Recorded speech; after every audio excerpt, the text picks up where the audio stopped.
Bienvenidos a mi canal. Hoy vamos a resolver un examen. Es de la prueba de acceso a ciclos formativos de grado superior de la Comunidad Valenciana. Es de la parte específica la opción C. El examen es de física y es de la convocatoria de junio de 2016. Toma lápiz y papel y trabaja tomando apuntes como si estuvieras en una clase presencial. No seas un alumno pasivo como el espectador de una película, sino un alumno activo.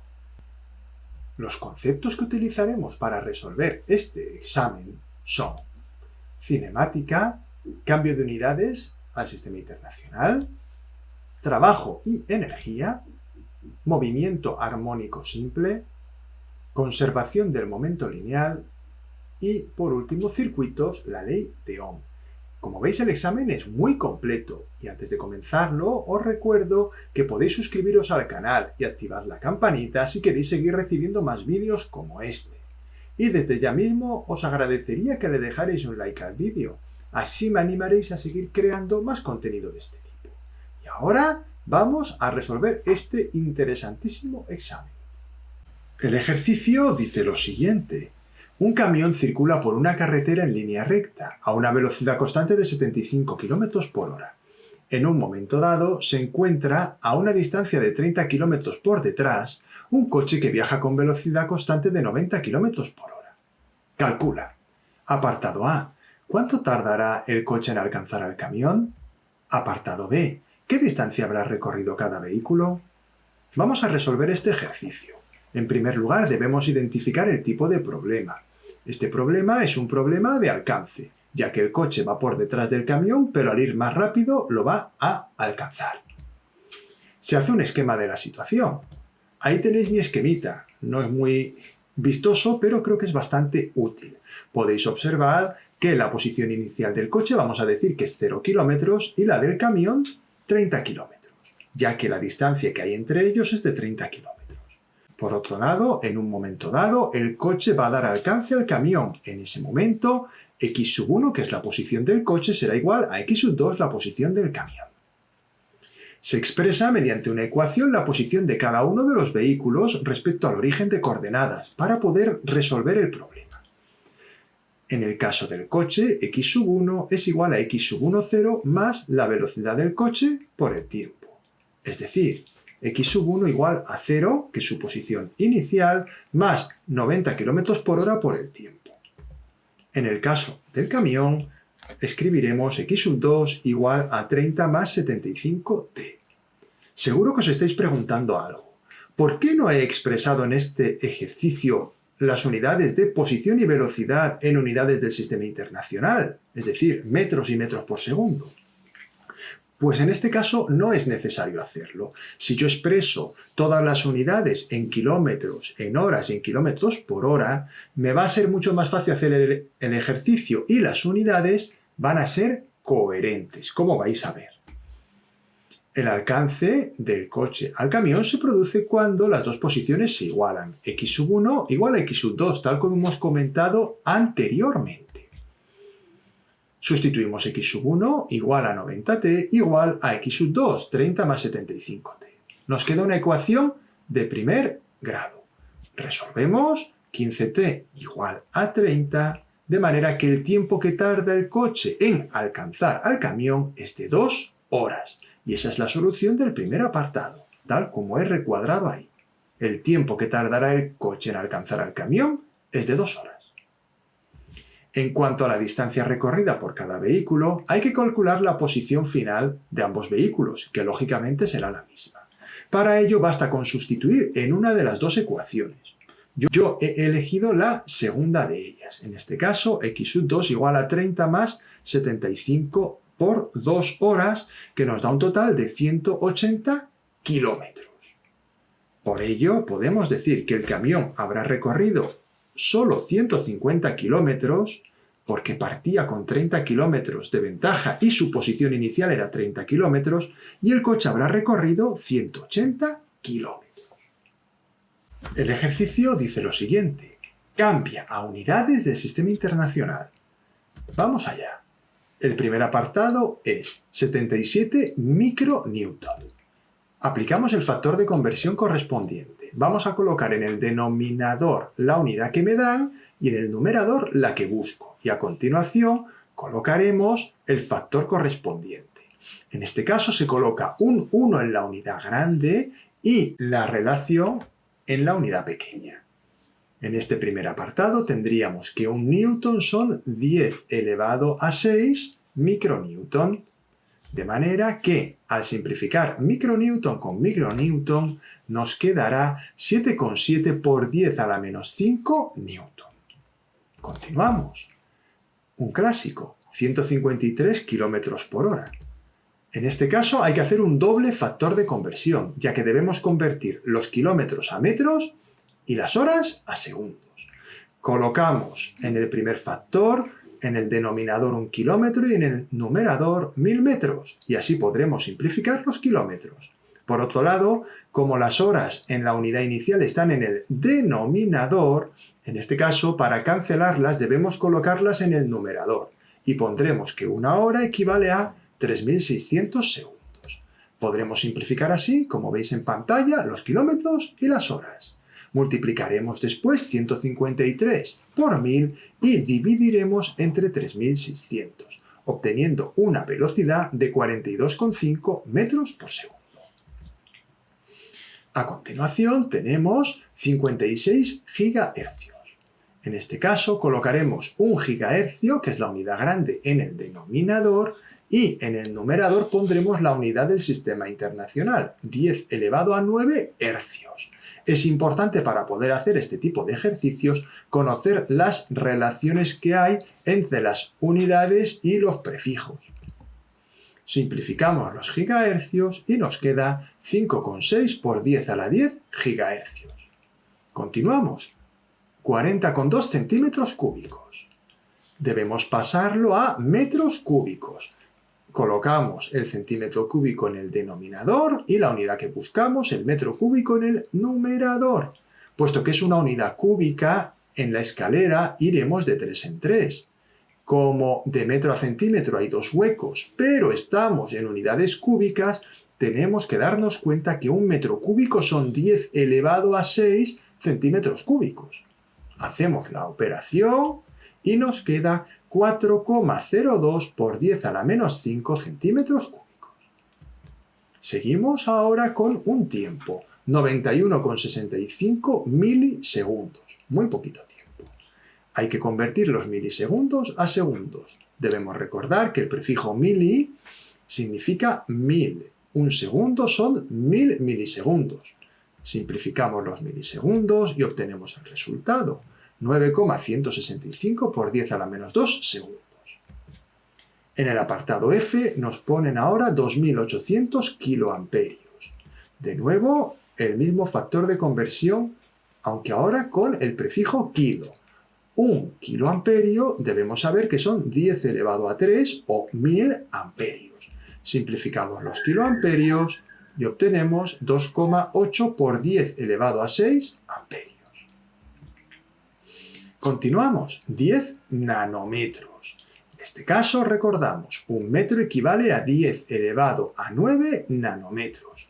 Por lo tanto, 10 nanómetros será 1 por 10 a la menos 8 metros. Recordad que en el factor de conversión tenemos que colocar la unidad que ya nos dan en la posición justa para poder simplificarla. Y en el otro término colocamos la unidad que buscamos. Aunque aquí viene una excepción, 27 grados centígrados. En este caso no se aplica factor de conversión. Debemos sumar 273 para obtener la temperatura expresada en Kelvin. 27 más 273 nos da un resultado de 300 Kelvin.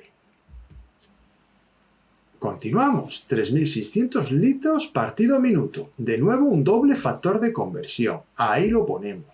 Debéis recordar que un metro cúbico son 1000 litros. Importante, puesto que el litro equivale al decímetro cúbico. Colocamos el litro en la parte de abajo y el metro cúbico en el numerador para poder simplificar los litros. Un metro cúbico, 1000 litros. Respecto al minuto, como viene en el denominador, lo debemos colocar en el numerador y colocar los segundos en el denominador. de manera que 1 minuto son 60 segundos y el resultado al operar nos queda 0,06 metros cúbicos partido segundo. A continuación, 0,85 gramos partido mililitro. Otro doble factor de conversión. Los gramos debemos expresarlos en kilogramos y los mililitros en metros cúbicos, recordando que el mililitro es... recordando que en un metro cúbico hay 10 elevado a 6 mililitros, ya que los mililitros equivalen a los centímetros cúbicos. Tened mucho cuidado con estas unidades de volumen, que son muy peligrosas, ya que es muy fácil equivocarse.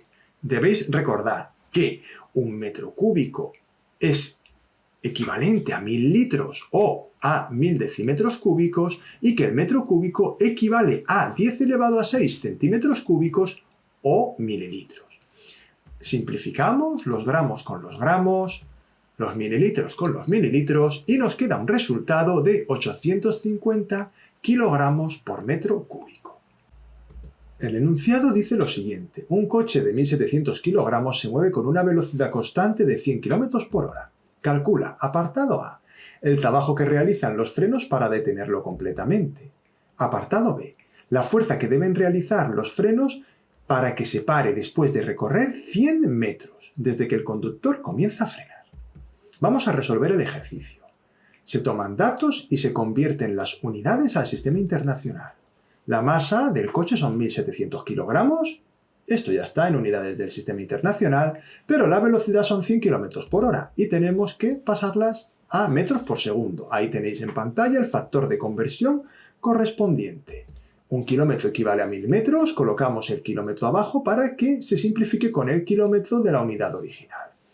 Y por otro lado, una hora son 3600 segundos, tal como tenéis, simplifico la hora y multiplicando 100 por 1000 y dividiendo entre 3600, obtengo una velocidad expresada en metros por segundo de 27,78. Para poder calcular el trabajo voy a aplicar el teorema de las fuerzas vivas. Indica que el trabajo de la resultante de las fuerzas que actúa sobre una partícula modifica su energía cinética. En este caso, el trabajo es igual a la variación de la energía cinética, es decir, trabajo igual a energía cinética 2 menos energía cinética 1. La energía cinética final es 0 ya que el vehículo se detiene completamente, de manera que me queda que el trabajo es igual a menos la energía cinética inicial, es decir, menos 1/2 por la masa por la velocidad al cuadrado. Sustituyendo los datos del enunciado, obtenemos que el trabajo es de menos 6,56 por 10 a la 5 julios. Es lógico que sea negativo, ya que el trabajo, en este caso, está disipando energía. Por ello, pues el signo negativo no nos debe extrañar. A continuación vamos a calcular la fuerza que realizan los frenos. El trabajo es igual a la fuerza por la distancia recorrida por el coseno del ángulo que forman la fuerza y el desplazamiento. En este caso, el ángulo que forman fuerza y desplazamiento es de 180 grados, ya que si suponemos que el desplazamiento es hacia la derecha, la fuerza de frenado debe ser hacia la izquierda. Eso va a provocar que el trabajo sea igual a menos la fuerza por el desplazamiento, ya que el coseno de 180 vale menos 1. Y esto vuelve a ser lógico. La fuerza que vamos a obtener ahora va a ser positiva, puesto que está expresada en módulo. Vamos a despejar la fuerza, que me queda igual a menos el trabajo partido el desplazamiento, y sustituyendo los datos que hemos obtenido anteriormente para el trabajo y el dato del enunciado que nos dice que el vehículo recorre 100 metros, nos permite llegar al resultado. La fuerza es 6,56 por 10 a la 3 newton y esa fuerza se opone al desplazamiento. El enunciado dice lo siguiente: un cuerpo de 400 gramos oscila según un movimiento armónico simple de 10 hercios de frecuencia y con una amplitud de 20 centímetros. En el instante inicial se encuentra en su posición de equilibrio. ¿En qué posición se halla cuando su energía potencial es la mitad de su energía cinética? Razona tu respuesta. Vamos a resolver este ejercicio. Se toman datos y se convierten las unidades al sistema internacional, como siempre. La masa, que son 400 gramos, expresada en unidades del sistema internacional, son 0,4 kilogramos. Frecuencia 10 hercios. La amplitud, que son 20 centímetros, la pondremos como 0,2 metros. Y la fase inicial, 0 radianes. Las energías cinética y potencial de un cuerpo que describe un movimiento armónico simple son las siguientes.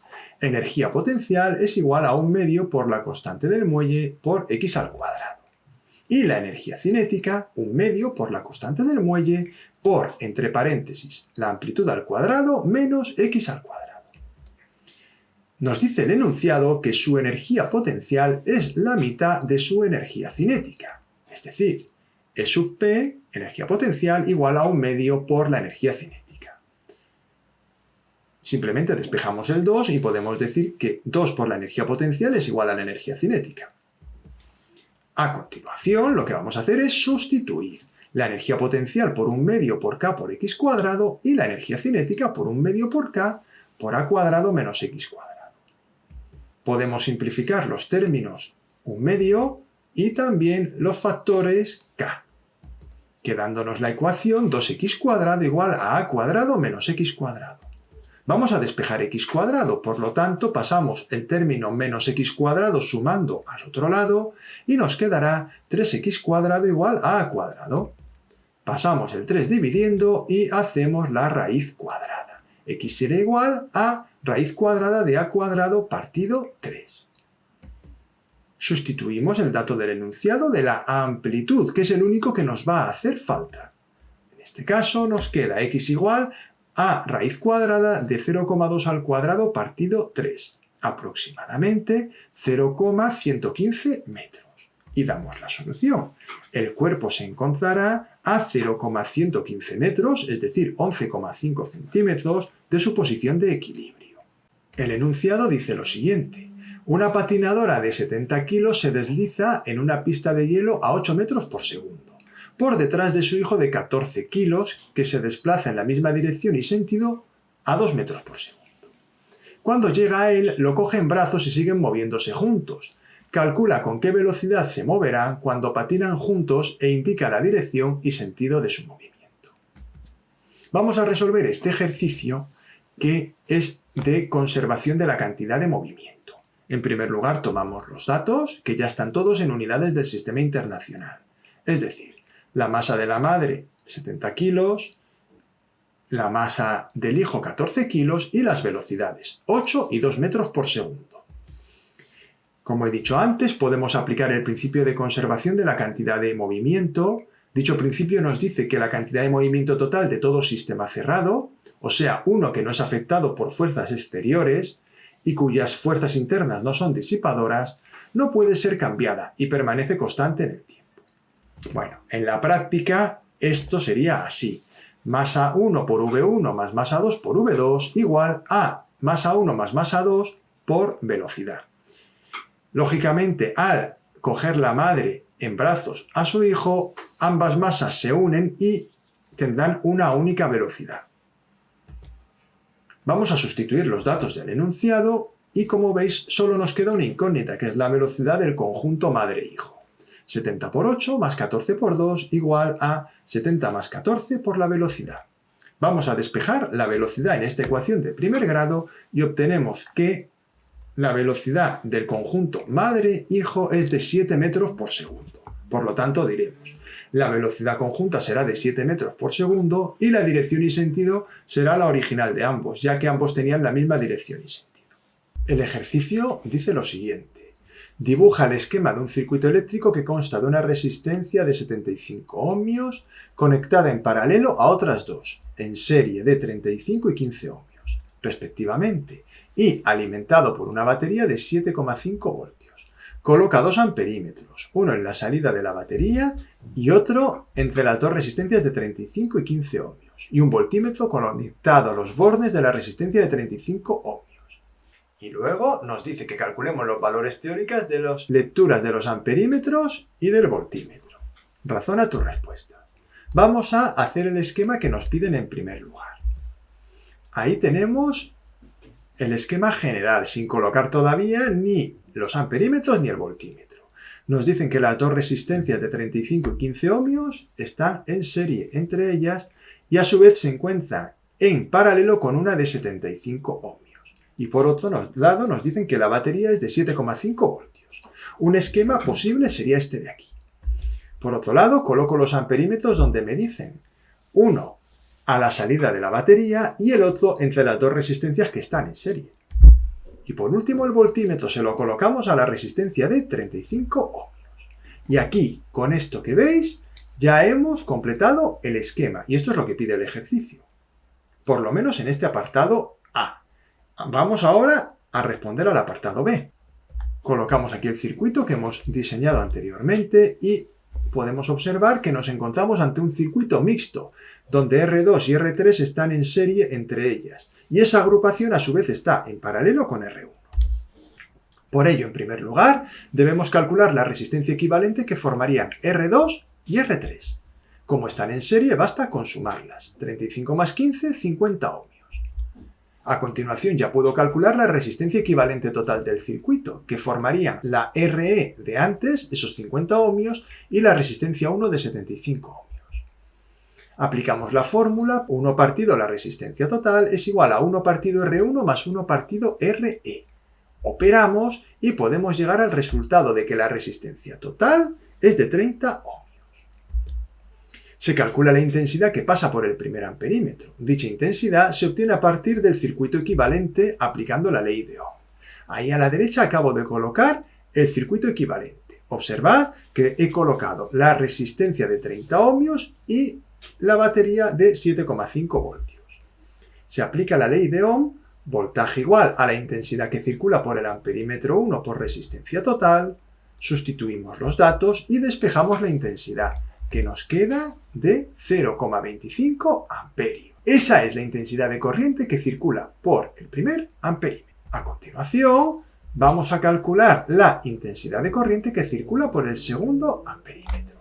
Para ello, vamos a trabajar con un circuito equivalente en el que hemos agrupado las dos resistencias que están en serie, la de 35 y la de 15 ohmios, formando una resistencia en serie de 50 ohmios. Nos tenemos que dar cuenta que la diferencia de potencial en los circuitos que son, como ese que tenéis abajo, en los cuales las resistencias están en paralelos, la caída de potencial es igual para ambas resistencias. Por ello, podemos decir que el voltaje de la batería es igual a la intensidad de corriente que circula por el amperímetro 2 multiplicado por RE, que son los 50 ohmios. Podemos despejar y nos queda una intensidad de corriente, en este caso de 0,15 amperios. Por lo tanto, la intensidad que circula por el segundo amperímetro es de 0,15 amperios. Por último, vamos a calcular la caída de potencial en la resistencia de 35 ohmios. Aplicando la ley de Ohm y puesto que conocemos la intensidad de corriente que circula por dicha resistencia, que es la que acabamos de calcular antes, podemos decir que el voltaje que medirá este voltímetro será 0,15 por 35. En total, 5,25 voltios. La diferencia de potencial medida por el voltímetro es de 5,25 voltios. Y hasta aquí ha llegado el vídeo de hoy. Espero que os haya ayudado a resolver las dudas que pudierais tener. Ya sabéis que si queréis seguir recibiendo más vídeos como este, podéis suscribiros al canal y activar la campanita. Y por otro lado, os agradecería que le dejarais un like al vídeo y lo compartiréis con las personas que estén preparando este examen. Seguro que les viene muy bien. Y ya me despido. Muchas gracias por vuestra atención y nos vemos en el siguiente vídeo.